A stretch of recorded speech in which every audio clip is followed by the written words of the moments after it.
안녕하세요. 이번 시간에는 혈액기능 장애의 아동에 대해서 살펴보도록 하겠습니다. 이것을 살펴보기 위해서는 혈액의 구성과 그다음에 혈액에 이상이 있을 경우에 어떤 사정을 할 수 있을지에 대해서 알아보도록 하겠습니다. 자, 혈액의 구성부터 알아보도록 하겠습니다. 혈액은 셀과 플라즈마로 구성이 되어 있는데, 셀은 고형 성분이고요. 플라즈마는 주로 수분이 많이 들어있는 혈장 성분이라고 볼 수 있겠습니다.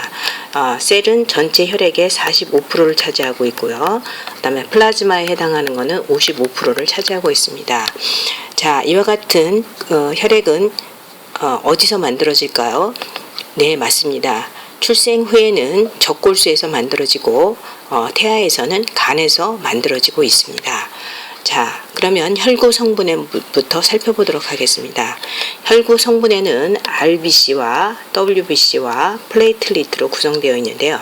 RBC, 즉 적혈구라고 하는 것은 수명이 120일 정도가 되고요. 120일 정도의 수명을 다 했을 때는 비장에서 파괴가 됩니다. 그리고 RBC에는 헤모글로빈이 포함되어 있죠. 그래서 헤모글로빈이 포함되고 있기 때문에 RBC의 주요 기능은 조직에 산소를 공급하는 것입니다. RBC가 부족해서 나타내는 질병은 아네미아, 즉 빈혈이라고 볼 수가 있겠죠. 자, 두 번째로 WBC, 백혈구죠. 백혈구의 종류는 크게 두 가지가 있습니다. 과립구와 무과립구로 나눠지는데요. 과립구에는 호중구, 뉴트로필, 호산구, 에오즈노필, 그 다음에 호영구, 바조필로 나눠질 수 있고요. 그 다음에 무과립구인 단구와 모노사이트, 그 다음에 림프구, 림포사이트로 나눠집니다. 특히 림포사이트 같은 경우는 B셀과 T셀로 나눠지게 되는데, 이 림프가 담당하는 것은 주로 면역을 담당하고 있습니다. 그렇기 때문에 WBC는 주로 면역 기능과 균을 잡아먹는 파고사이토시스인 식균 작용이 주 역할이라고 볼 수 있습니다. 이와 같이 백혈구가 면역이나 식균 작용을 하기 때문에 만약에 백혈구가 부족했을 경우에는 우리 몸에서 감염이 일어날 수 있습니다. 마지막으로 플레이틀리트, 혈소판은 그 수명이 8일 내지 10일 정도밖에 되질 않고요. 역시 마찬가지로 비장에서 파괴가 일어납니다. 플레이틀리트는 스럼보사이트라고도 이름을 붙이는데, 주 작용은 지혈 작용을 하기 때문에 만약에 플레이틀리트가 부족하게 되면 블리딩이 나타날 수가 있습니다. 자, 혈액 기능을 사정하기 위해서는 어떤 방법들이 있을까요? 아동은 성인에 비해서 외부 자극에 굉장히 민감하기 때문에 감염이라든가 영양장애라든가 어떤 독성 물질에 노출됐을 경우에는 골수뿐만 아니라 간이나 비장, 림프절에도, 특히 이런 조혈기관에도 영향을 미치기 때문에 건강력을 반드시 살펴봐야 되겠습니다. 특히 가계도를 봐야 되는 이유는요, 빈혈이나 출혈성 경향이 있는 그런 질병들이 유전적인 경향들이 있기 때문에, 유전으로 전파되는 질환들이 있기 때문에 반드시 가계도도 같이 봐줘야 된다고 하는 것입니다. 또한 혈액 기능에 이상이 있을 때 나타나는 증상으로서 허약감이라든가 피로, 발열, 출혈, 자반, 혈뇨, 황달 등 여러 가지가 나타날 수가 있기 때문에 어떤 성분이 부족하냐에 따라서 여러 가지 증상이 나타날 수 있습니다. 그래서 증상도 사정을 해봐야 되겠고요. 그 다음에 또 하나는 약물입니다. 약물 중에서 특히 약물 독성으로 인해서 RBC, WBC, 플레이틀리트 수치가 저하되는 경우도 있고, 또 아스피린 같은 경우에는 출혈성 경향을 나타내기 때문에 이 약물이 어떤 약물을 복용하고 있는가, 치료를 받고 있는가 등도 사정이 필요합니다. 또 식이력이 필요한데요. 철분이 부족한 시기를 계속하게 되면 철분 결핍성 빈혈이 나타난다든가, 또는 알코올 중독이나 간 질환이 있을 때는 혈액 응고가 잘 되지 않기 때문에 식이도 역시 중요한 부분이다라고 볼 수 있습니다. 그 다음에는 신체 사정이 머리에서부터 발끝까지 이루어져야 되겠는데요. 피부를 통해서 점상 출혈이요, 즉 페테키아라든가 또는 반상처 에키모시스라든가 자반, 퍼프라가 있는지, 이것들은 다 어떤 블리딩 텐던시가 있다든가 헤몰라이시스가 있을 때 나타나는 것이기 때문에 꼭 봐줘야 되겠고요. 황달도 역시 마찬가지입니다. 또한 머리나 목을 통해서 안구에 황달이 있는지, 창백한 결막 부분이 창백하면 빈혈이 있는지 또는 출혈성 경향이 있는지 이런 것들을 확인해 볼 수가 있겠고요. 특히 흉골 압통이라든가 또는 뼈 통증, 골격계의 통증은 전부 이런 혈액의 악성 종양과 관련되어 있기 때문에 그런 것들에 대한 사정도 필요하고요. 또 복부에서는 혈액계 질환이 있으면 흔히 많이 나타나는 것이 간종대, 또 비장종대, 즉 스플레노메갈리라든가 헤파토메갈리가 나타날 수가 있기 때문에 확인해야 된다라고 하는 겁니다. 또한 진단적 사정으로 가장 많이 쓰는 것이 CBC입니다. CBC는 Complete Blood Cell Count라고 해서 전혈구 검사라고도 할 수 있습니다. 그래서 RBC, WBC 또는 플레이틀리트 숫자가 어떤지 그런 것들을 보는 것이고요. 그다음 말초 도말 검사라고 하는 것은 혈구의 크기와 모양을 살펴보는 방법입니다. 특히 적혈구에는 MCV라든가 MCH라든가 MCHC 같은 그런 검사를 통해서 빈혈의 종류라든가 이런 것들을 확인하는 것입니다. 그 다음에 마지막으로 골수 검사가 있는데요. 골수 검사는 본메로 아스피레이션을 통해서 아까 혈액이 골수에서 만들어진다고 했죠. 그래서 골수에 문제가 있어서 혈액계에 문제가 있는지를 살펴보는 것입니다. 이것은 포스트레 일리아 크레스트에서 우리가 확인하는 방법입니다. 다음은 적혈구 질환에 대해서 설명하겠습니다. 적혈구 질환 중에 대표적인 것이 빈혈이라고 할 수 있겠죠. 빈혈이라고 하는 것은 RBC가 부족하거나 또는 헤모글로빈이 부족한 것을 얘기하는 것입니다. 그래서 그 빈혈이 있었을 때 그 주 증상으로는 산소 부족 증상들이 나타날 수가 있겠죠. 그래서 산소가 부족하기 때문에 허약하거나 또는 피로가 있다던가 또 산소가 부족하기 때문에 온몸에 산소를 보내기 위해서 맥박이 증가하는 타키카디아가 나타날 수 있겠고요. 또 심계항진이라고 하는 팔피테이션이 있을 수 있습니다. 결국 이와 같은 증상이 계속 지속되게 되면 심부전증을 나타낼 수가 있다라고 볼 수 있습니다. 자, 그 외에도 얼굴이 창백해진다든가 이와 같은 점막이 창백해지는 그런 현상들이 나타날 수 있습니다. 빈혈에 따른 분류를 보게 되면 사이즈에 따라서, 즉 적혈구의 사이즈에 따라서 적혈구의 사이즈가 크냐 또는 적으냐 또는 정상이냐에 따라서 나눠볼 수가 있는데요. 적혈구의 사이즈가 작은 마이크로사이틱 아네미아 같은 경우는 헤모글로빈 합성에 이상이 있을 때 나타나는 빈혈의 종류라고 볼 수 있겠고요. 적혈구의 사이즈가 정상보다 큰 대적혈구인 경우에 나타나는 빈혈은 주로 비타민 B12가 부족하다거나 또는 엽산이 부족해서 생기는 빈혈이라고 볼 수 있습니다. 그렇다고 하면은 사이즈가 정상 적혈구임에도 불구하고 빈혈이 나타나는 경우에는 블리딩이 있다든가 또는 재생불량성 빈혈인 경우에 정상 사이즈임에도 불구하고 빈혈이 나타나는 경우가 있습니다. 그 다음에 RBC 부족 원인에 따라서 나눠보기도 하겠는데요.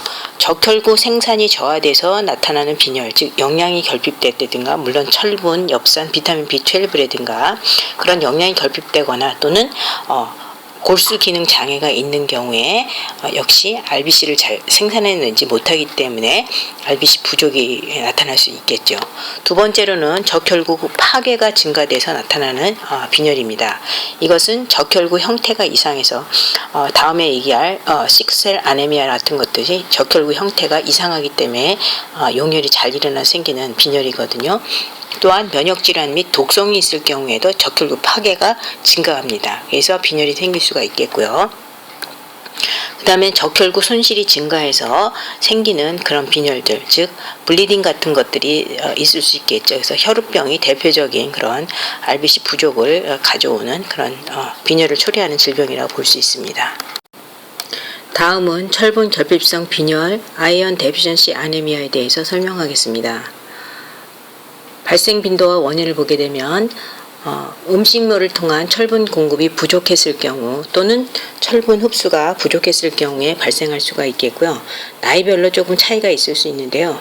3세 이상에서 빈혈이 그러니까 아이언 데피션시 아네미아가 나타나는 것은 주로 만성 출혈에 의한 경우입니다. 소화성 궤양이라든가 맥혈 개실이라든가 폴립이라든가 혈관종이라든가 염증성 장질환으로 통해서 만성 출혈이 있거나 그럴 경우에 아연 데피션시 아네미아가 있을 수 있겠고요. 청소년의 경우에는 성장 속도가 매우 빠르기 때문에 많은 혈액량이 필요한데 그것을 다 미처 공급하지 못하기 때문에 생길 수 있겠고요. 게다가 잘못된 시기를 통해서 인스턴트 식품을 통한다든가 철분이 부족한 음식을 먹음으로 인해서 발생할 수가 있습니다. 또한 여성에게 있어서는 월경이 특히 철분 결핍성 빈혈을 가져오는 대표적인 또 이유가 될 수가 있을 수 있습니다. 그 외에도 철분 결핍성 빈혈의 원인은 표 17-2번에 참조를 하셔서 공부하시기 바랍니다. 그 내용에는 출생 시 철분 저장의 부족, 그다음 철분 섭취의 부족, 철분 소비량 증가, 출혈에 대한 설명이 있습니다. 자, 그렇다면 병태 생리를 알아보도록 하겠습니다. 헤모글로빈은 철이 함유된 힘이라고 하는 부분과 4개의 알파, 베타, 이렇게 알파, 베타 4개의 사슬로 구성이 되어 있습니다. 그래서 이렇게 힘 안에는 철분이 들어있기 때문에 철분이 부족할 때는 헤모글로빈의 생산이 부족할 수밖에 없습니다.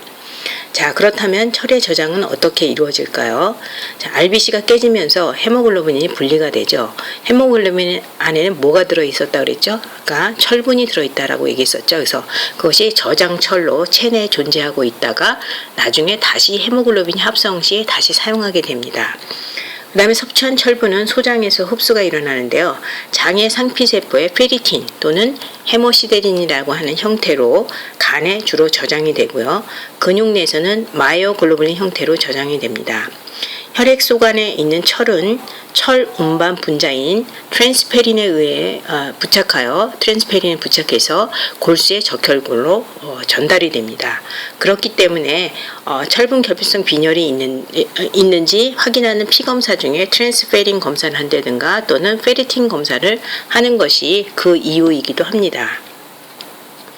자, 그러면 미숙아가 철분이 부족한 이유는 뭘까요? 그것은 임신 3기에 모체로부터 태아로 철분이 이동하는데 미숙아 같은 경우는 그 전에 출생하기 때문에 철분이 미처 저장될 시간이 부족합니다. 그래서 대부분의 미숙아들은 철분 결핍성 빈혈을 가지고 태어나게 됩니다. 그래서 아마 여러분들이 NICU 실습에서 대부분의 미숙아들이 철분 제제를 투약받는 것을 보셨을 것입니다. 그래서 만사가인 경우에도 출생 후 3 내지 6개월간 사용할 양을 갖다 엄마로부터 받아가지고 나오게 되는데 그렇기 때문에 6개월 이후부터는 철분이 부족해서 모유만 또는 분유만 갖고는 되지 않습니다. 그래서 이때부터는 이유식을 통해서 철분이 보충이 되어야 된다고 하는 것입니다. 특히 모유 속의 철분은 분유에 비해서 생체 이용률이 높기 때문에 섭취한 철분의 50%가 흡수되는 아주 좋은 장점이 있을 수 있습니다. 따라서 모유를 먹는 아이는 분유를 먹는 아이보다 철결핍성 빈혈의 위험이 적다라고 볼 수 있습니다. 철분 결핍성 빈혈의 임상 증상에 대해서 말씀드리겠습니다. 임상 증상은 아까 빈혈의 임상 증상이 그대로 다 나타나죠. 창백하거나 피곤하고 타키카디아가 있을 수 있고요. 심잡음이라든가 심비대가 나타날 수 있습니다. 또한 식욕이 떨어지고요. 이리터블합니다. 식욕이 떨어지고 이리터블하니까 더 잘 못 먹게 돼서 이런 악순환이 더 지속될 수가 있겠고요. 감염이 증가하며 피카라고 해서 이미증이라고 하죠. 이것은 정상적이지 않은 음식들, 흙이라든가 수치라든가 종이 같은 거를 먹고 싶은 또 먹게 되는 그런 증상을 얘기하는 것입니다. 거기다가 입술 가장자리가 이렇게 트고 갈라지는 카일로시스라고 하는 입술증이 생길 수 있고요. 그 다음에 코일로니시아라고 하는 스푼형 손톱, 즉 손톱이 굉장히 얇고 움푹 들어가는 그런 현상들이 나타나게 됩니다. 이와 같은 철결핍성 빈혈은 진단을 어떻게 내리느냐? 바로 RBC와 헤모글로빈 검사를 통해서 RBC가 낮고 헤모글로빈이 적은 것을 알 수가 있습니다. 이와 같은 철결핍성 빈혈의 치료 및 간호는 어떻게 해야 될까요? 첫 번째, 6개월 이후 아이들은 모유만 또는 분유만 갖고는 되지 않기 때문에 철분 강화 우유, 철분 강화를 시키는 분유를 먹이거나 거기다 추가로 이유식을 반드시 보충을 해줘야만이 예방할 수가 있습니다. 그 다음에 12개월 미만인 경우에 분유를 먹이지 않고 전유, 그냥 마트 같은 데서 파는 그런 전유를 먹이게 되면 안 됩니다. 그 이유는 occult gastrointestinal blood loss, 즉 자멸이 소량씩 계속 있을 수가 있기 때문에 이와 같이 출혈로 인해서 철결핍성 빈혈이 나타날 수가 있습니다. 그렇기 때문에 12개월 미만인 아이들한테 그냥 우유를 먹이면 안 됩니다. 세 번째로는 경구로 입을 통해서 철분 보충제를 갖다가 투여할 수가 있습니다. 이때 주의사항이 몇 가지가 있습니다. 비타민C와 함께 먹이는 것이 철분의 흡수를 돕고, 그래서 주스랑 이런 과일이랑 같이 먹이는 것이 좋겠고요. 그 다음에 철분은 식간의 먹임으로 인해서 위액이 충분히 이제 나와서 산성의 그런 환경이 조성된 다음에 먹게 되면은 훨씬 더 흡수가 좋기 때문에 식간에 투여하는 것이 좋고요. 우유는 철분의 흡수를 갖다가 방해하기 때문에 우유 섭취, 그러니까 즉 경구 철분 보충제를 먹을 당시에는 우유 섭취를 금지하는 것이 좋습니다. 때로는 액상으로 된 그런 철분제제가 있을 수 있는데요. 액상으로 섭취 시에는 이에 착색이 될 수가 있기 때문에 빨대를 사용하거나 또는 먹고 나서는 반드시 양치질을 통해서 이에 착색이 되지 않도록 해주는 것이 필요합니다.